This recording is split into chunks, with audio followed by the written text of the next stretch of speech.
Hey everybody, welcome to the video. Welcome to the channel. My name is Mike, and today we are headed up to work on the abandoned build site project. We're actually down at Dirt Perfect's lot. We're going to grab the Hyundai HX85A with the work brow thumb.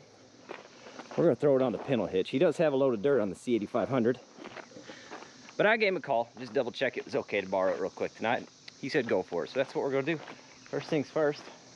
Assuming since it's got the load of dirt on there, it'll start, but listen, crazier things have happened.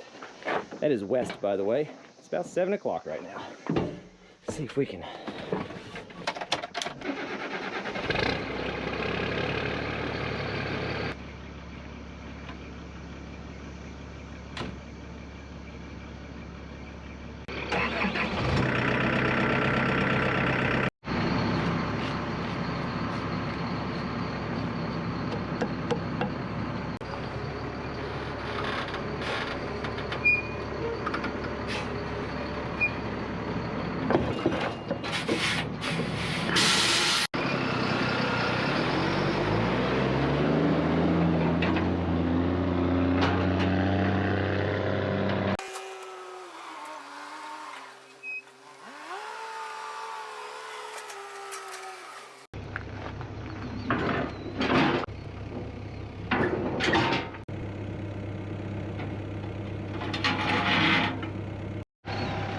Had that rain day the other day. I did take this up to Mike's shop and clean it out. It's dusty on the bottom again, but definitely cleaner than it was. Looks nice. A little bit of that. Oh, just a little bit of it.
I'm not 100% sure why, but I thought the fuel tank was on the other side, so I just did a lap for no reason. Yep. It's right there.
Watch out there, it's a soft spot.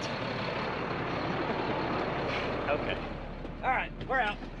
Let's go get this trailer unhooked, and I'll meet you guys in the morning. let's just go granny low. Let's just crawl out of here so we don't throw mud all over the road. So it's a couple days later for me. I wanted to do something real quick before we go up and do some work with the excavator. We are down where the footbridge is going to go. Remember, we used the water level. There's a level on that side. There's the mark on this side. A few people asked how long of a bridge is it going to be, and I honestly don't know because I didn't measure it that day. So I did go up and grab the 100-foot tape measure real quick, and we'll measure that out. Also, whenever we got hung up here at the 755, a lot of people asked how come you didn't paddle out with the bucket. Well, backwards is not an option because you know, ravine. I didn't want to paddle backwards. The ditch just gets worse that way. And forwards wasn't an option because it's just nothing but briars and trees. It was a up and over kind of situation. Paddling with your bucket does work really, really well, just not in that scenario. You'll notice I'm using the lapel mic today. I don't normally use a lapel mic. I don't like messing with it, to be honest with you, but I've had a lot of comments about the microphone not picking up very well whenever I point the camera away from you like that. Now I run a GoPro 8 and a GoPro 8 Media Mod. Let's get falling on camera. Here we go, we got it, okay. I run a GoPro 8 and a GoPro 8 Media Mod, and that Media Mod automatically picks which sound it wants to listen to. And typically it goes to the loudest sound. So if I'm talking on this side, it's going to pick up on the front mic. If I turn it around, it should pick up on the back mic. And it normally works really well. But what I honestly think is going on with the Media Mod, I think the cicadas are so loud that it's throwing the mic off. I think the mic is confused and it doesn't know what it's supposed to be picking up. So we're going to try the Media Mod today, or the Media Mod. We're going to try the lapel mic today and see if that gives us a little bit better sound quality until these cicadas go back into hibernation or whatever it is. This is going to be my tape holder. Okay.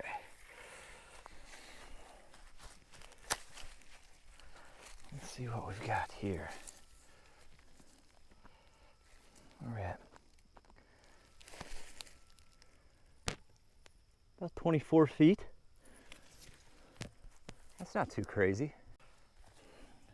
24 feet. We're looking at about 24 feet. I actually have several dead ash trees that I kind of already have picked out that I want to use on this project that are pretty good size around.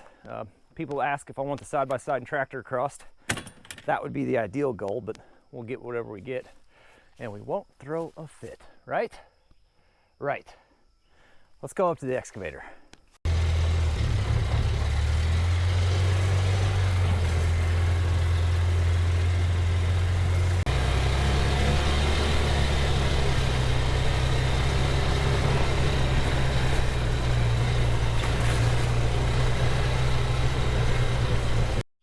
So the goal today is get some of these sycamore trees cleaned up. We are going to go through these logs, measure them, and take a little bit of a catalog of what we have and see if any of them are worth keeping and using. And we're going to try to get all this old subfloor ripped out too, along with a couple dead trees over there taken down. Let's start with the little trees first.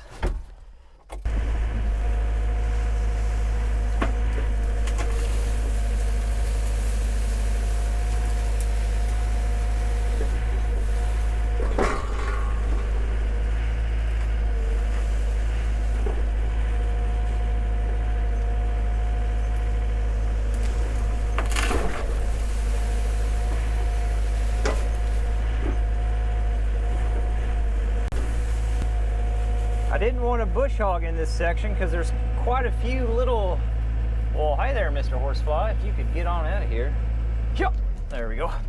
There's quite a few little baby cedar trees in there, and we're trying to let those cedar trees kind of stay and thrive for a little bit of privacy break. So I didn't want to bush hog or mulch in there because I didn't want to lose those.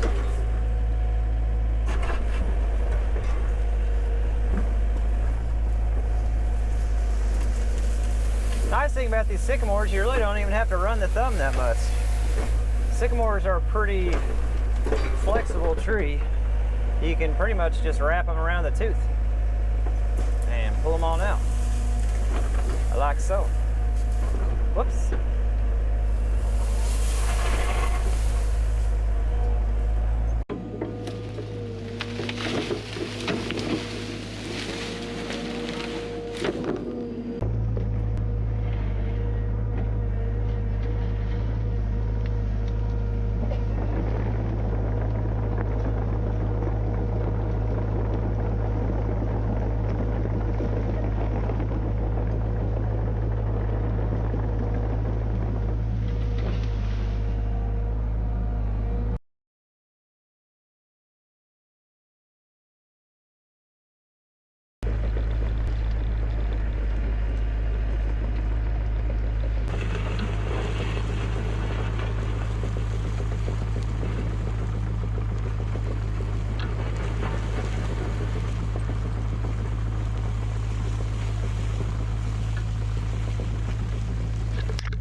That looks really nice. We left those 1, 2, 3 sycamore trees.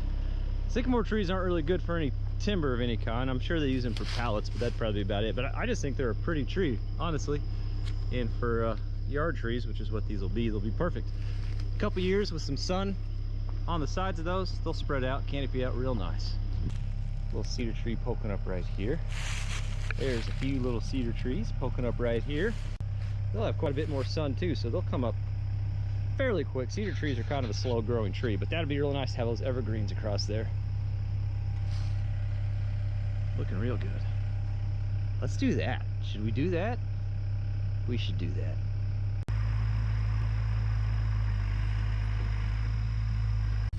This is one of the dead trees. That's one of the dead trees. They're really nice. Look at this red bud. Look how full this red bud is right here. That looks great.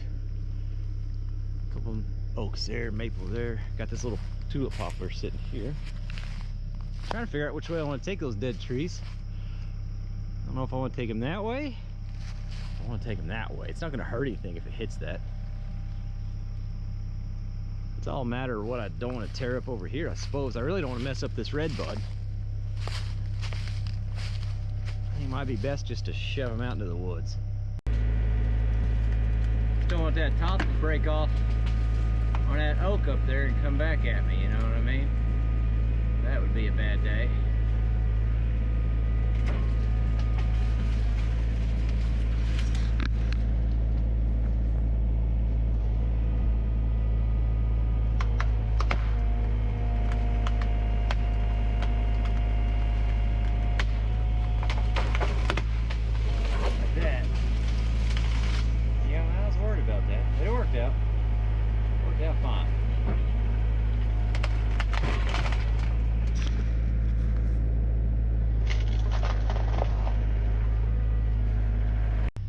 That did exactly what I was hoping it wouldn't do. The top ended up getting up in these limbs and then broke back off towards the machine, ended up falling that way, which worked fine, but I don't want to risk it with that one. It's a little bit bigger. So I think the safest thing to do, honestly, is just aim right down that hole, which is, well, that's the old foundation. Not gonna hurt anything though. I'd rather hurt that old foundation than hurt the machine.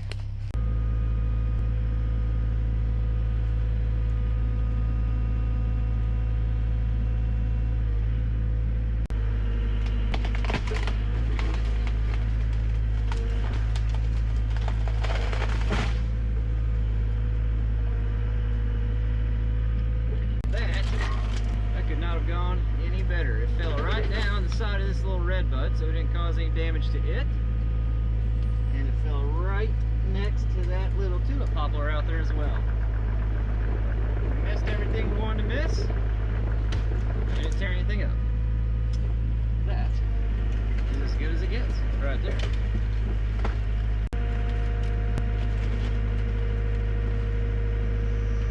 I'm trying to remember where my drone's at so I don't smack it. Where are you guys sitting right now? I don't. Oh! Oh, I thought that would break. It did not. There it did. I don't want to smack you guys with the tree.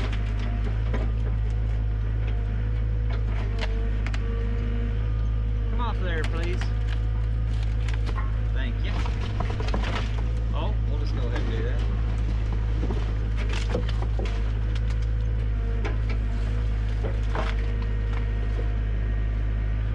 Just gonna set this stuff over here for now.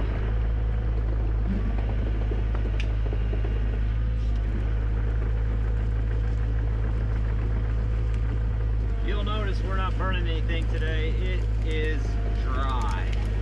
Not only is the ground dry, but the air is very dry as well. It's not very humid, so not a very good day to be burning next to the woods. Separate the plastic the best we can, but it's been out here so long. Plastic's pretty much turned to nothing. So I don't know. There's going to be little bits bits and pieces in the burn pile. There's just no way to avoid that.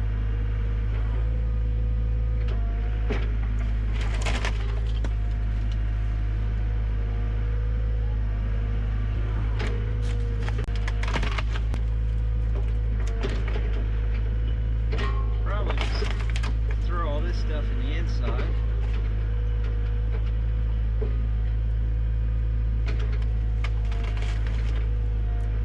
That pipe's for.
I'm gonna pull these little bitty stumps that are in the gravel right here, and then I'm gonna run the tractor around with the pulverizer and just kind of try to polish everything up a little bit.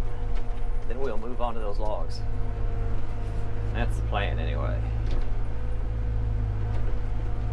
Probably could have pulled those with a pulverizer. They're in there that good. Break them loose.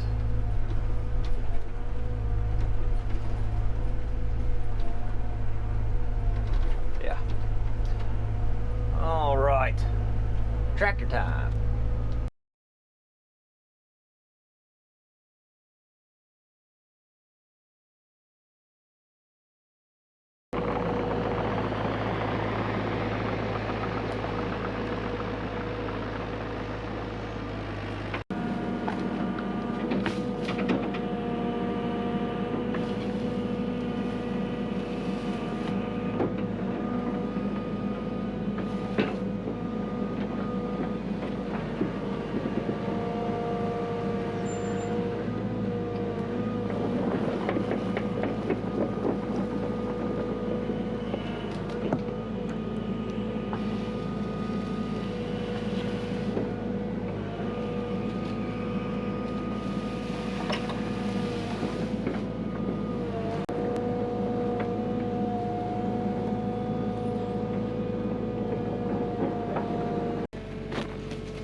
You can see where they've been stacked together. They've been laying in that pile. Where they've had contact with each other, they're that. But I get solid about there.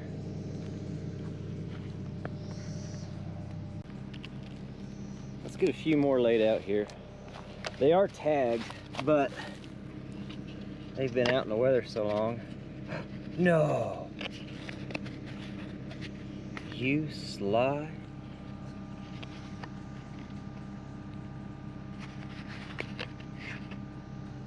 They're smart enough to write the numbers on the back side of the tags.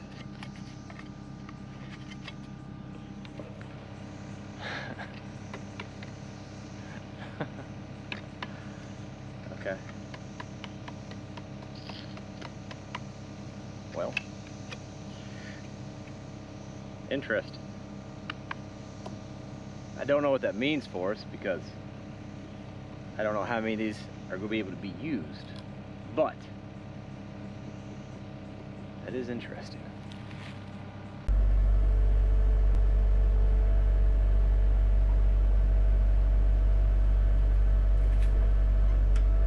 Now let's roll out to release it.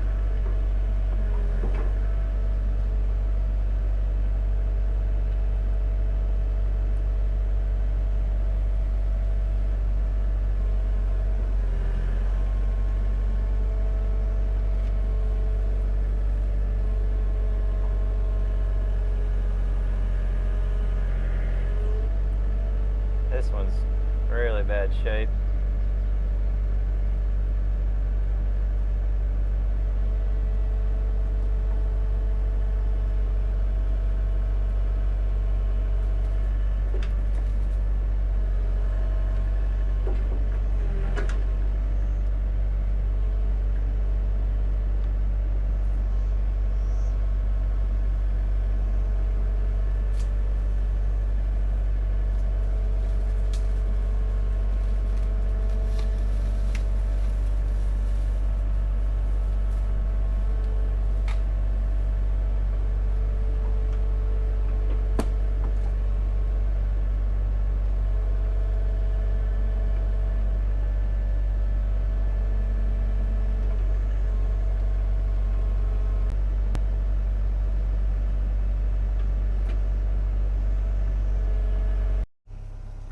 Curious if they're all tagged on the back like that. Yeah, they sure are. A12. Okay.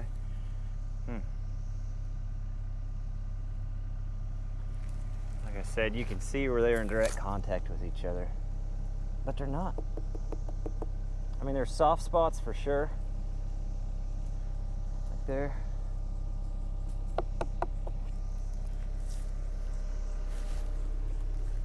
You can see some of them have the dovetail ends, then you got just like this. That would be where a door or a window opening would be, and they just cut into it.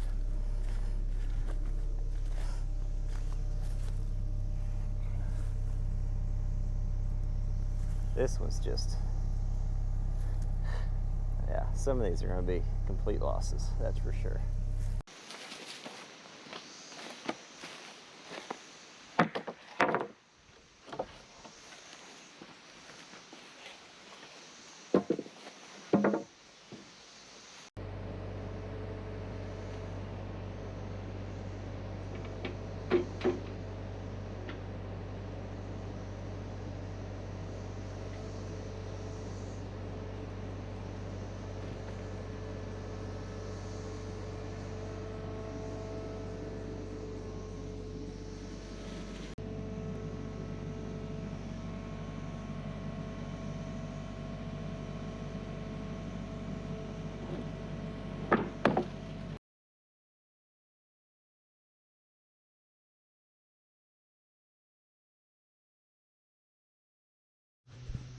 So here's the pile I ended up with. Now some of these are pretty rough. Some of even the ones I saved are pretty rough.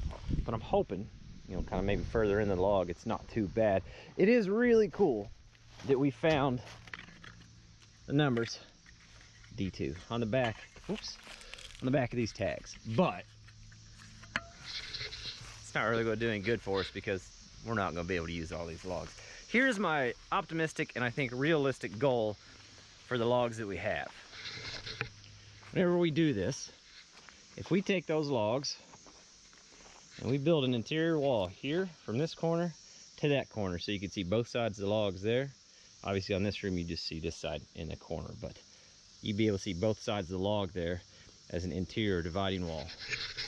I think that would be a really cool way to try to save a little bit of that history. Again, this log cabin is at least over a century old, if not older than that. It was up on this hill before they did the development. The developer took it down, did tag it, and had planned on rebuilding it here on a new foundation. That plan fell through, and they've been sitting here for, as you can tell, some time. And I'm just trying to save a few of these logs because it's a part of this hilltop. Why wouldn't a fella try to save a little bit of the history of this hilltop? So hopefully we can salvage enough to do that. It's a pretty short span, and I'm fairly optimistic we can do so.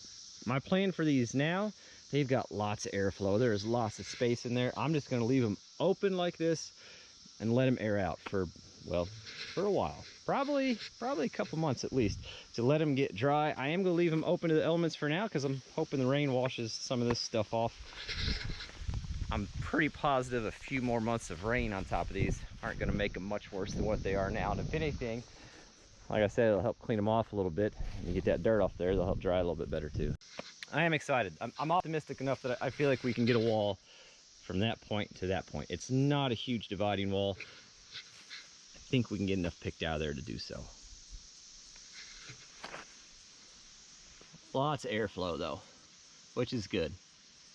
That's how they should have been stored. Honestly, I wish I had something more narrow than what the 2x4 is, but that's what I've got laying around. And with lumber prices, I'm not about to go buy stickers, that's for sure. I guess I could have ripped them down, but you know, who's got time for that? I do want to grab measurements off this footer real quick, so I can take record of that, and then Chelsea and I can start brainstorming what kind of layout we want to do in here. Obviously, there's still some handwork to do inside, but I'm down to the last 20 minutes I've got today to get this done, so we're not doing that today. 12.6 on that wall. The handy thing about YouTube is I don't even have to write this down. I just have to go back and watch this video. It's like 12.6 on that wall too. Close to it anyway. This is a little over 20 feet. Okay. 1710. Okay. It's almost the 20th, and if you've been on YouTube for a while, you know 20th is YouTube payday.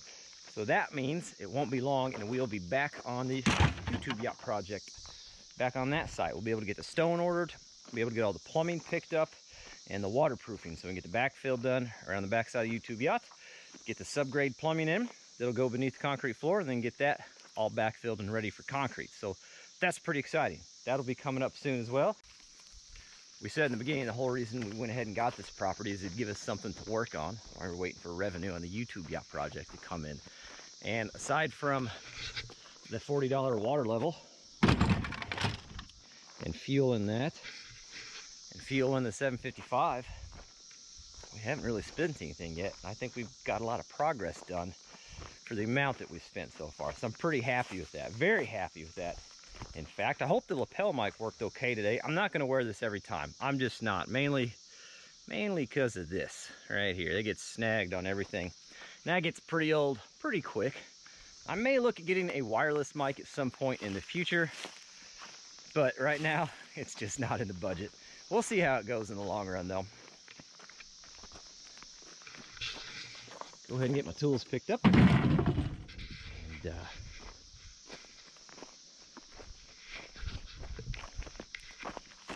this is where the snake's at, isn't it? This is gonna be where it's at. You know, it's been a good day. Let's just not, we'll do that another day. Let's not risk it. Let's finish this thing off with some drone flights.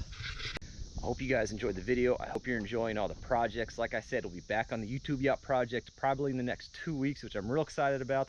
There's gonna be some more dirt perfect stuff coming up because everything's starting to dry out pretty nice. So hopefully we can get on the pond project pretty soon. And if you guys have been following Dirt Perfect on his Instagram page, you know that he picked up something pretty awesome, which means, you know, maybe one of the dozers will be freed up now and we can start working on the pond repair. And I'm pretty excited about that as well.